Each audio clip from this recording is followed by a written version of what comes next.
Assalamu Walaikum. Hello friends, how are you? Welcome back to my another video. In this video, I am going to show you how to align two objects in Adobe InDesign. Let's get started. At first, you have to open your InDesign software. You can see here we already open a document. You want to align two objects. You can draw a shape. Now I am go to the tool section and select the ellipse tool. Then draw the ellipse. You can change the fill color. Now I make yellow. Now we draw another shape. Now I am select the polygon tool and draw the polygon. You can change the polygon tool color. Now you want to align multiple shape. Drag and drop to select this shape and select the left align edge.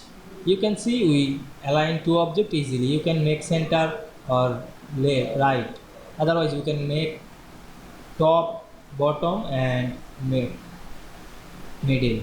Now you can see we align two objects very easily. I hope you enjoyed my video. Please like, comment, share and subscribe my channel. Thanks for watching.